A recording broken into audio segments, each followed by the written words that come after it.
Communities expect high-quality services from their local governments, and maintaining these services can be complex and expensive. One particular challenge is that infrastructure often becomes more expensive as it ages. This makes it difficult for municipalities to plan for and cover costs throughout its whole life cycle without unpopular and unsustainable fee and tax increases.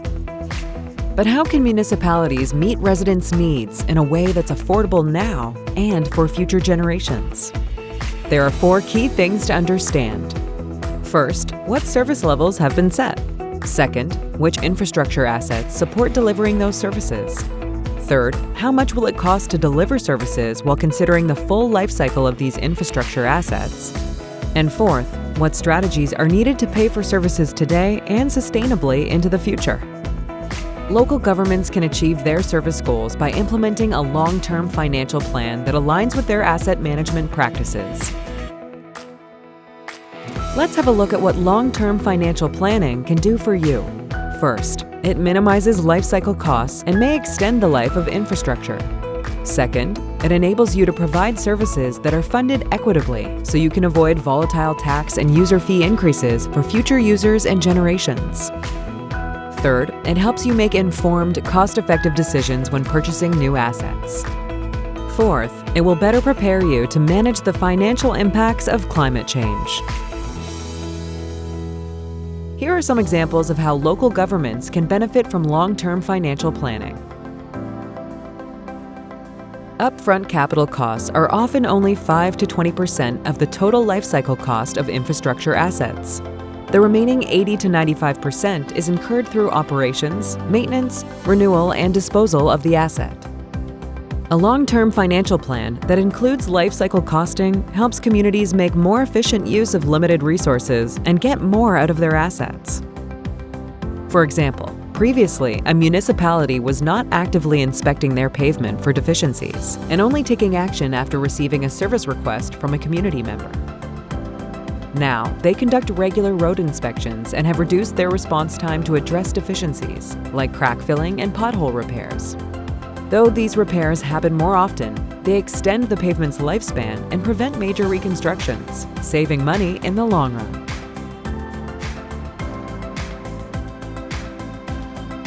In this example, a young and growing community enjoys new, well-functioning infrastructure that was donated by a developer through the subdivision process. Maintenance costs start low, but the long-term financial plan shows that the infrastructure will increasingly cost more to keep it in acceptable condition. Is it fair if a future generation has to pay more for this infrastructure? Or should we be sharing costs equally among everyone who will benefit from it?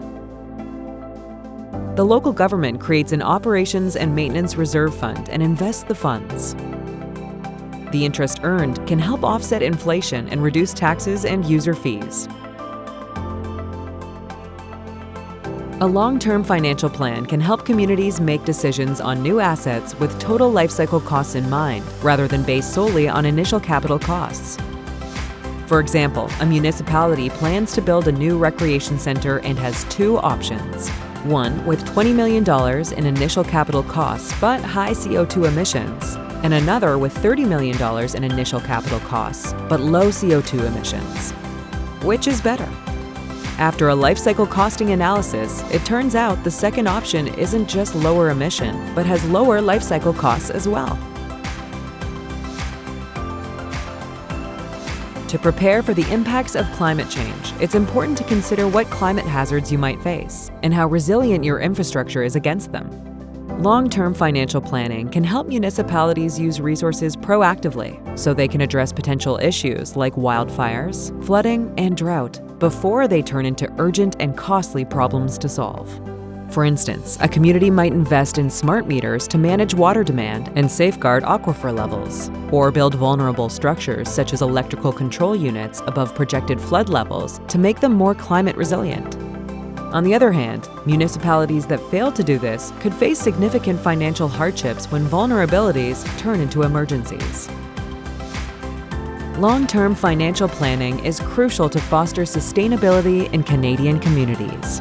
Most municipal services are delivered using infrastructure with long lifespans, where the cost to maintain it increases with age. Residents expect quality services at a reasonable price both today and in the future. For communities to thrive, local governments must provide high-quality services that are climate resilient, avoid social equity imbalances, and are sustainable for future generations, all at the same time and with costs to balance. Long-term financial plans help municipalities develop sustainable strategies to achieve this.